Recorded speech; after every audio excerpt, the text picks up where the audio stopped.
Hello, everyone. Hi. Welcome to the Tuesday video. It's Tuesday. Yes. And this is a video. And Ryan's actually in this one. Can you imagine if I'm like, oh, I'm sorry, I just got called. Yeah, you're like, oh, I have to go. Never mind, guys. I gotta Jack, go. here are my notes. You can just take care of this. So today, we have a very fall-centric video for you guys. We said a while ago, I guess when we did the trend report for fall, that we were kicking into fall mode on the channel, which usually entails a number of fall category BOLOs.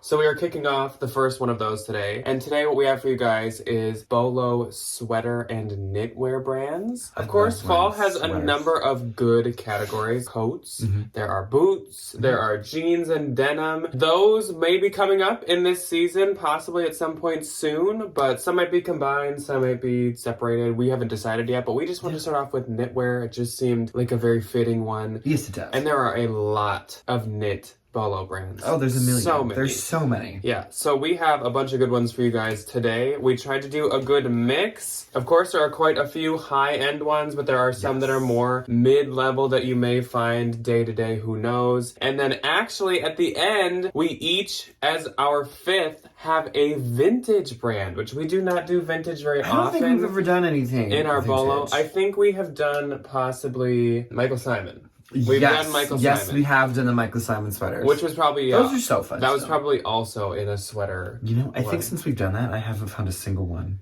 We shunned it.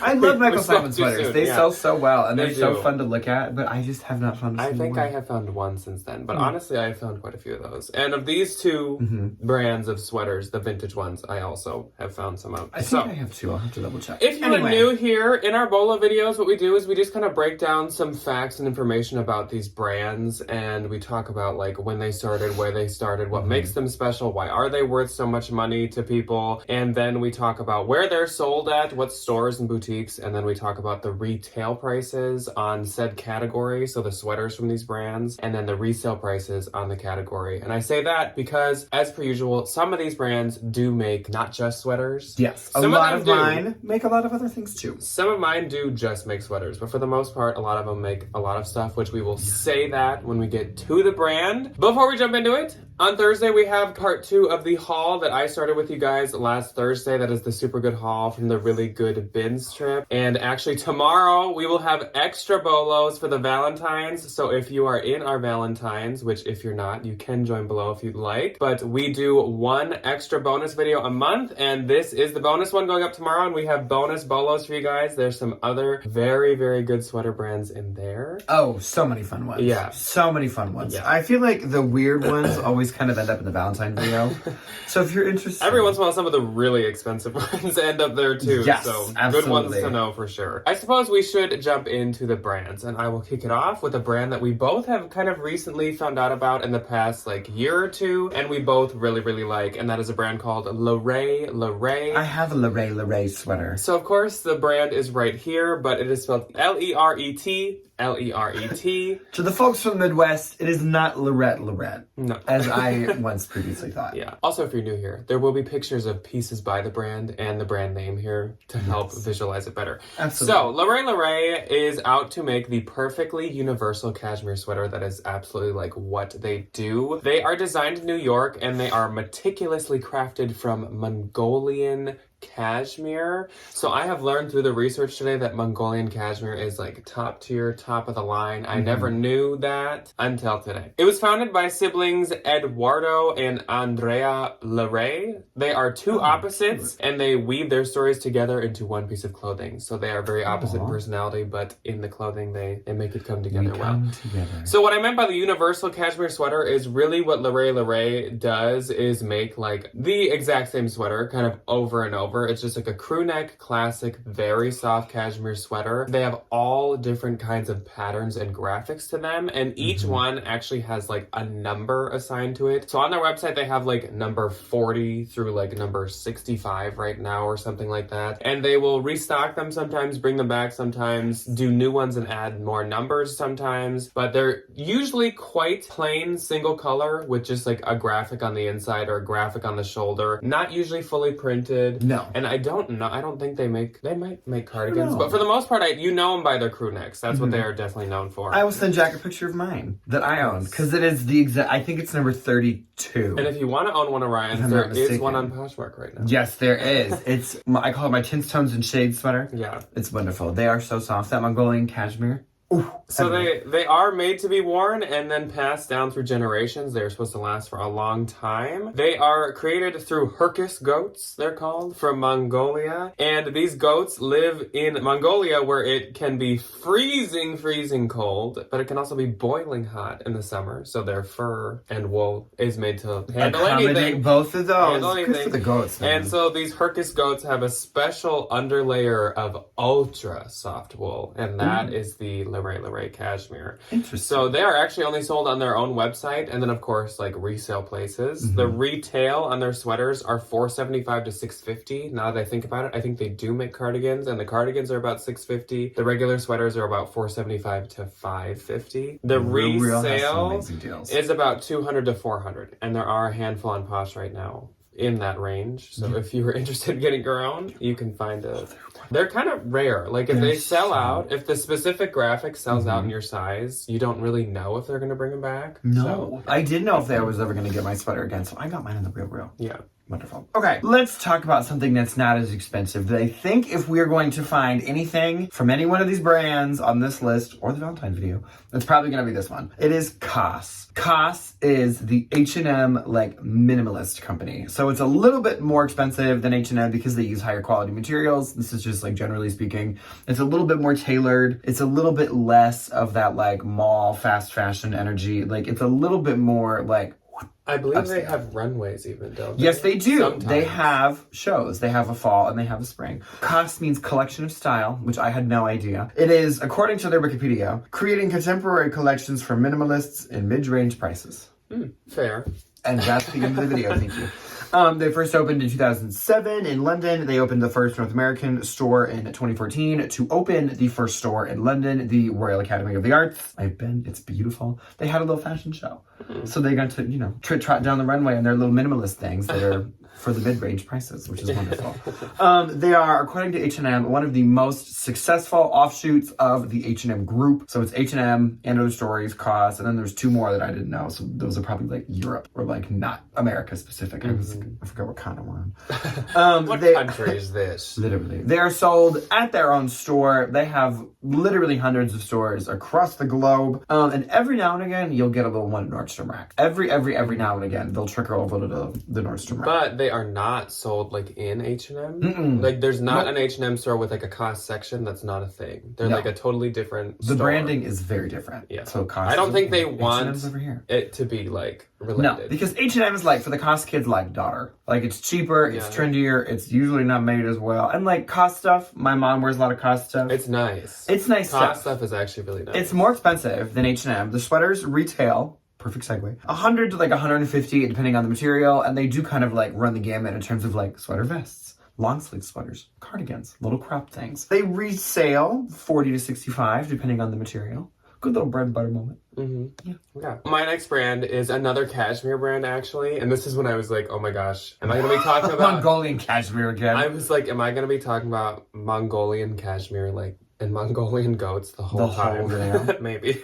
So this is a brand called Brody Cashmere. Brody Cashmere was started by Anne Marie and her daughter Jess or Jessica. They created Brody. Anne Marie was curious about fabrics and cashmeres, and Jessica was like, Mom, let's make sweaters for ladies. And together that was literally like how the idea came about. Can you imagine having that conversation with your mom? Like, Mom, stop talking about sweaters and let's just make them. Let's just go make them. So they started by selling at shows, and what I mean is like trade shows or like a flea market, like literally small, tiny kind of shows where they could just take some orders and stuff. So the first one that they were at was called Pure London, and it was a sales exhibit in Olympia, London. They also use goats from Mongolia, and they have the softest and most pure cashmere according to Brody Cashmere's website. So it seems like they agree with Leret. Yeah, those are some good goats out there. Oh, to be a Mongolian goat. They're cashmere that they use is very easy to care for, and that leads it to be even less environmentally impactful. So they already practice not affecting the environment much, but with it also being easy to care for leads it to be even more environmentally friendly. So you can actually wash them. They tell you to wash them, I think it was like every 3 months, I think. Something like that. Something like that. And you must just like let it sit to dry, but I thought that was kind of nice. You don't really think of washing cashmere very often. No, I would never. I could never. I couldn't do it. And they use very advanced knitting machines that are imported from Germany and Japan. They're like top of the line, top notch, whatever. So Brody cashmere is sold at a few more places. I would say this is one that you definitely would have a chance of finding as well. I have found a Brody, at least one before. It was really cute with stars all over it. Cute. But they are sold at Lord & Taylor, a website called House of Brewer, and then other kind of like sweater and knitwear boutiques online. The retail for one of their cashmere sweaters is $300 to $500, and the retail for their non-cashmere sweaters, because they do cotton and stuff as well, is $150 to $300. The resale is quite a range. It's $40 to $200. Totally depends on the print, totally depends on the material. So do your research, maybe try it higher first and then drop it down over time or something. But yeah, they're expensive and they're very soft. The one I found is super, super soft. I love cashmere sweaters. If I win the lottery, that's all that I'm going to buy is cashmere sweaters. Yeah. My next one is a brand that has been on my personal list for a long time. I've wanted one of these sweaters for a long time. I think we recently referenced this brand. Maybe because I sold it. Yes, you did. So not referenced it. It's okay. The cardigan is a little small.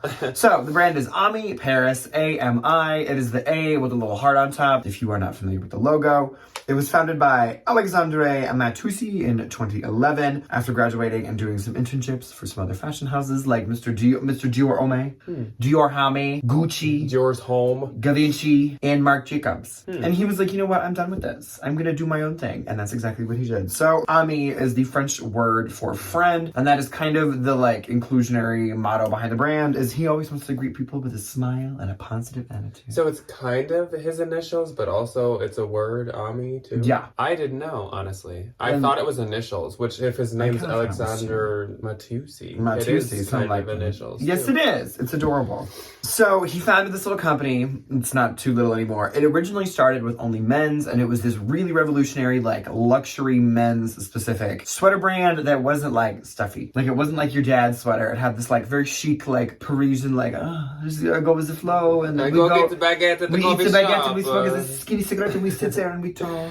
That kind of an energy. We eat the spaghetti, we drink the wine over and over. We do it over and over and over again. Very that energy, which apparently garnered a lot of love and support from, of all the places, NBA basketball players were one of the first people to like really pop this brand off in the Western world. It was doing pretty good in Europe, and then all of a sudden, like I don't know, any basketball players, they started wearing them. And they're like, we love it. And I'm like, okay, cool. They do a lot of collaborations. They also were one of the first brands that went from men's to women's instead of like women's and adding men's. So he designed a collection that was called Menswear for Women. And it was literally like he would retake some of the things that he had for some of the men's stuff and just tailor them a little bit or shorten the sleeves or do a little something to create this really wonderful, very gender neutral aesthetic, which has proven itself to be very popular. Because all that stuff just is amazing. So if you ever find any of the menswear for women stuff, it has like a little collector's market because it does so well, which is fascinating. Back to the collaborations. They do a lot of collaborations. The famous one was with Moncler, but he also does like a little more low-end stuff, like he's done the Gap and Puma to kind of make things accessible, which is wonderful. It's sold kind of all over the place now. A lot of high-end department stores, a lot of the high-end department store websites. Net-a-Porter, the Ami website, The Real, had some pretty good deals when I was looking for little numbers and things. So I'd say if you are thinking about getting one for yourself, go check The Real. They retail for about $340 to $500, depending on the material. Cardigans are a little bit kind of all over the place, just based off of like the knit style or like, I don't know, some other factors. And they resale for about $175 to $300. Yes, and they're quite popular right now. They are kind very of like popular. having a moment right now. So my next brand is called N.Peal, and the name N.Peal comes from Nat Peal, who was the founder, and he founded it in 1936. He started his first store at London's Burlington Arcade, and I tried to like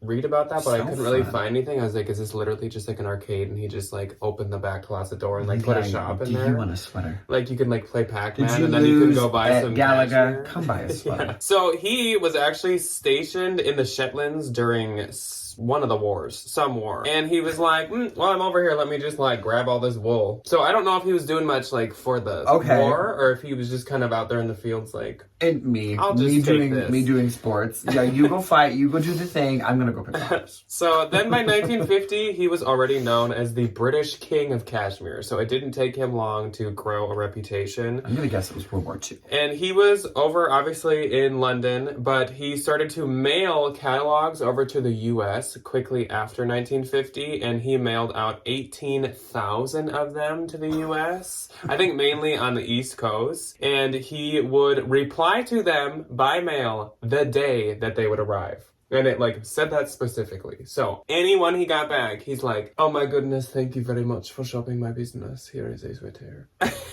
This man had dedication and a lot of free time. So on his first trip over to the U.S., I don't even know if he brought his like clothing. He just brought a llama, a sheep, an alpaca, and a bunch of other animals. And he was like, you see, my sweaters are good because these are the animals that are making them. So he brought them all. I don't know why I'm giving him that accent either, because he's like, he's British. Like, so you don't want to bring anything to like sell to anybody.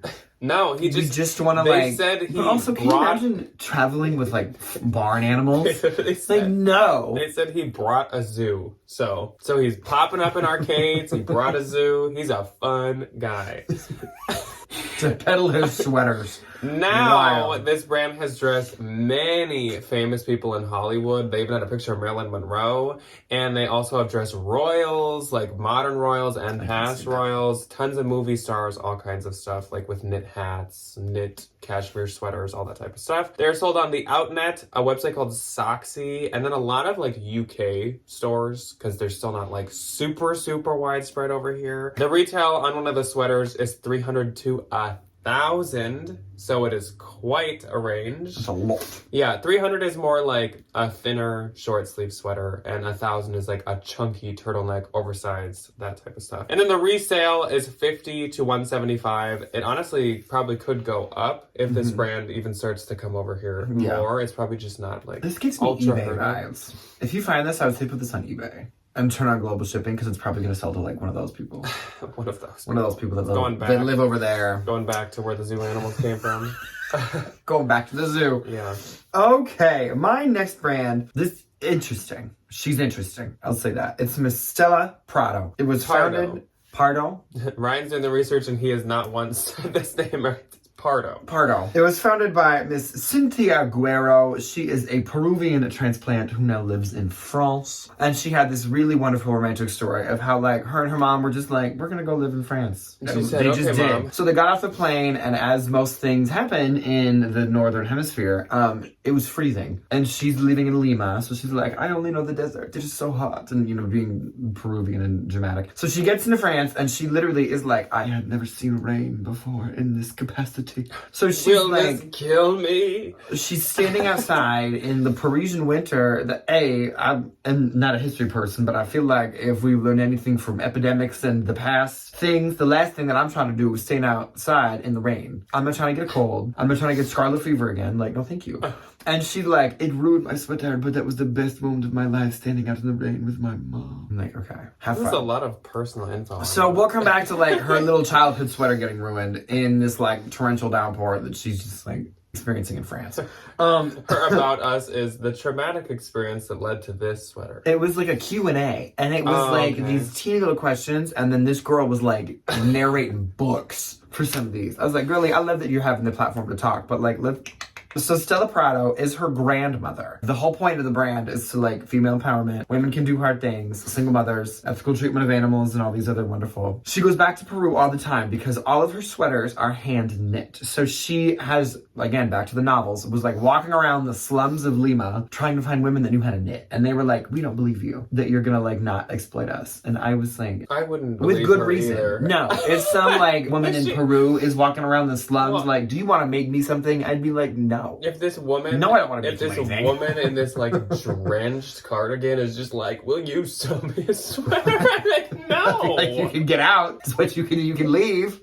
I'm not gonna make you anything. No, probably some Swamp superstition witch, go about out. some like get out of here. So 2 to 5 women were like, okay, fine, we'll believe you.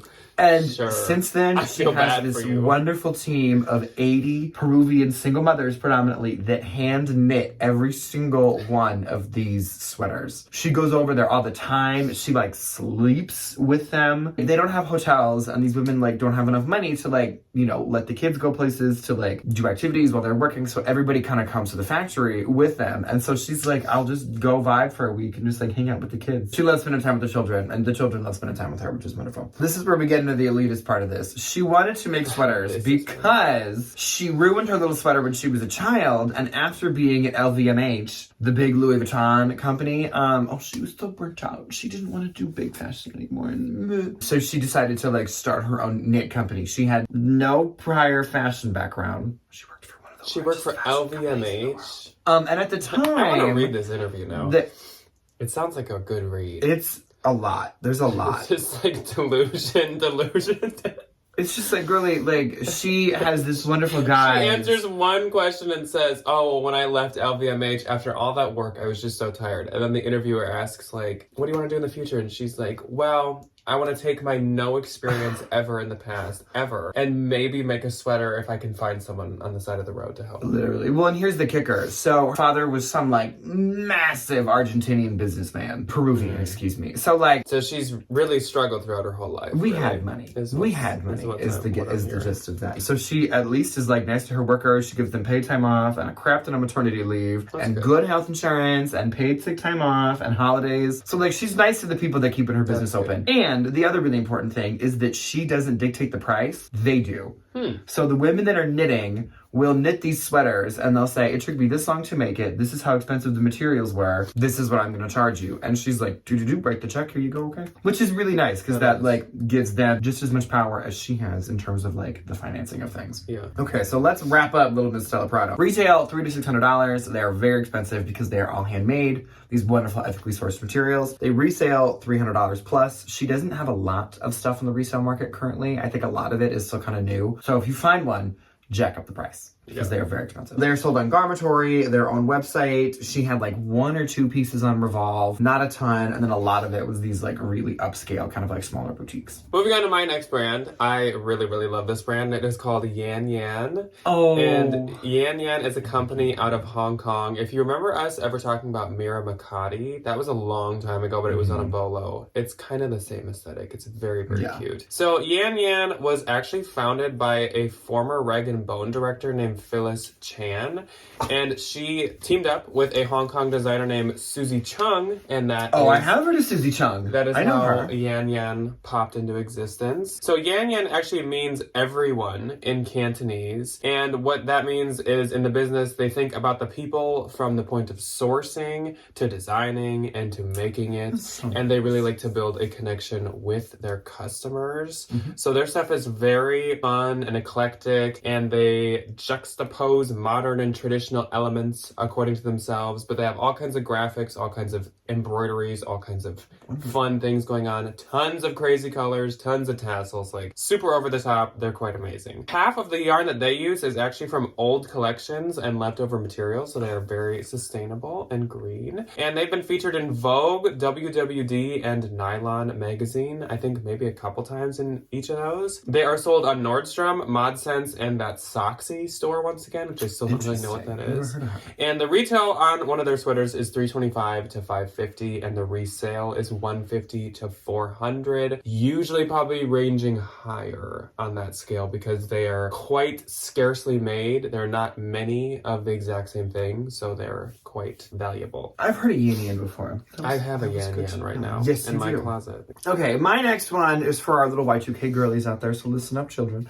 It is Miss Daniel. The little wealthy Y2K girlies. Miss Daniel Guizzo. She is irritatingly New Jersey Italian, and that shows up in her brand. So a lot of the things that she makes come from her own childhood. She's like, I wanted to wear all these things when I was a teenager, and my parents would never let me. So now I'm an adult. I have money, and I I'm think going to wear what I want. Literally. So she founded her brand in 2014, capturing the essence of submersive sensuality and boldness. The designer is inspired above all to empower the wearer store to celebrate the female form. She does a lot of corsets. She does a lot of skirts. She does a lot of corset skirt sets. She does a lot of things in this like very pared down, very minimal, neutral color palette. It's meant to be worn forever. You are meant to pass it down to your children. You are meant to like, I don't know, archive it. You're meant to take it out of the closet whenever Y2K comes back in. So That's it. Store it away, but in 10 years later you take it back out, then you put it back away. Yes. 10 years later you take it out and again. then your granddaughter's gonna get some little box and just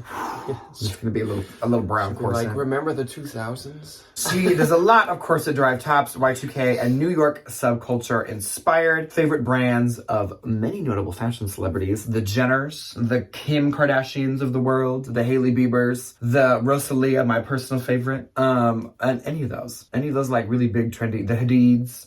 Yolanda has even been spotted in a couple of them, and if you know anything about Miss Yolanda, she's not the trendiest, but that's okay.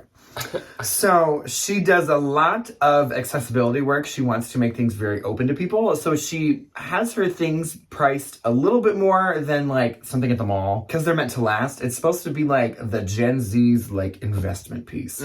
So they're like $100 to $200 new, but like to somebody who is facing all the things that Gen Z faces in terms of like finances, like that's a lot of money. So it's meant to be like you've worked for it, you've earned it, now you're going to keep it and take care of it kind of a situation. She does a lot of women empowerment things as well, especially in her own company. She prioritizes female like interns and all these other kind of like female growth opportunities. She gives younger other designers like bigger platforms, like with her name behind it, so they can kind of like get their foot in the door and, you know, kind of make their own little namesake. She does a lot of charitable give back, especially to her little New Jersey community, which I think is adorable. Her sweaters retail from about $200 to $350, and they resale from about $75 to $200. She had some pieces on Revolve. She had a collab with Revolve that I don't think did super well because that was kind of buried. A lot of Revolve collabs don't do that good. No, so. they probably pay really well, but like, yeah. Her own website was kind of the bigger place to find them, and then some of these smaller kind of like Y2K girly fashionable boutiques. She had a couple pieces on Nordstrom, but just like a few.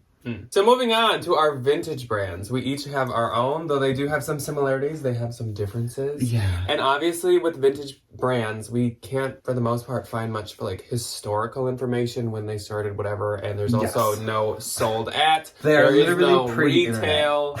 So this is going to be a little bit different, but we have like some standout physical features, a little bit of info on some of them. And then we're actually going to highlight some of the funkiest and most fun ones that we were able to find online. And then we will talk the resale value. So my brand is called the Eagle's Eye. And I do own an Eagle's Eye sweater, and it is a Halloween themed one. Yes, you do. And I got it from the Bin Pickers. It was my first tacky 80s Halloween sweater, and I freaking love that thing so much. It's amazing. It's such a good sweater. Eagle's Eye mainly makes cardigans, though they do make some crew neck sweaters, but all of their stuff has very large, very loud graphics going on. Some of their stuff is holiday themed, like they have Halloween like I bought, and then they do have some Christmas stuff. I think they even have Easter, but then some of it's totally random. And I found out today doing this research that some of it is actually kind of like pop art. Like, there is a lot of, like, branding and collab kind of situation going on. Never knew that. The art teachers of the 80s probably had a field day with some of these sweaters. So, a lot of their sweaters are, like, patchwork and what I call, like, pattern block designs. So, like, there's just blocks of different patterns versus, like, color block. It's pattern or graphic block. So, the weirdest ones that I found and the most interesting from Eagle's Eye are, and yes, they will be accompanied by pictures up here, chiclets, like the candy. They had a chiclet sweater. They had a Clue board game sweater that had graphics of all the different rooms on the front, and then the back had like the playing pieces. I love Clue. That. That's amazing. So fun. Vegetables, just like random vegetables all throughout. I think that was one that maybe wasn't a cardigan. It was like a crew neck sweater. They had a V8 juice cardigan. How old is V8? That's what I was like. I thought V8 was like, well, not newer, but like 2004 onward. Me too. And when I first found that, I was like, oh my gosh, Eagle's Eye still makes sweaters. No, V8 is just 1,000 years old. Like, what? It's just a millennia old. Because they've done like 4 different V8 sweaters before. That's like their biggest collab. I don't know why. Lifesavers, that was a really cute one. They had like lifesavers and then a roll of them on the side. A Crayola crayons one that was super cute, and I think Ryan should own. That was another crew neck Anybody sweater. has the Crayola sweater one. A Morton salt sweater. I actually think they had done 2 of those as well, but that was a pretty cool one. Ritz, like Ritz crackers. That was really, really cute as well. And then a Campbell's soup one that had like the alphabet or a recipe or something on the front. Oh my gosh, was it the little like the alphabet soup? Maybe that's what it was. So but yeah, there were letters. But the resale on Eagle's Eye sweaters is, of course, I mean, there are some that are listed at like 30 or sold for like 30, because somebody might find it and think like, just like a random old sweater, who cares? Or there obviously are some that are a bit more plain, like maybe just colors or just like some not as interesting florals. So $30 there, but these can go up to $200 in resale value, especially if you find the funky ones. I'm not surprised. Especially if you find the collabs. The Clue one was listed for $150. Like, you can ask for a lot for these, and please do, because you should, because they are very rare. After I'm done with my next one, I'll take a pause. I had this really amazing 7-Up graphic sweater, and I don't remember if it was one of them, but now that I'm thinking about it, it absolutely might have been. My vintage sweater brand is Storybook Knit. And I thought when Jack told me this that it was going to be like Mother Goose that lived in a shoe, and whoever them little kids were, they were carrying them water and then they fell down. I don't remember. Jack and Annie? Who were the kids that were running up the hill? Jack fell down and broke his crown. Yeah. Who's the other one? Oh, Jack and Annie. Jack and Annie's like the magic tree house.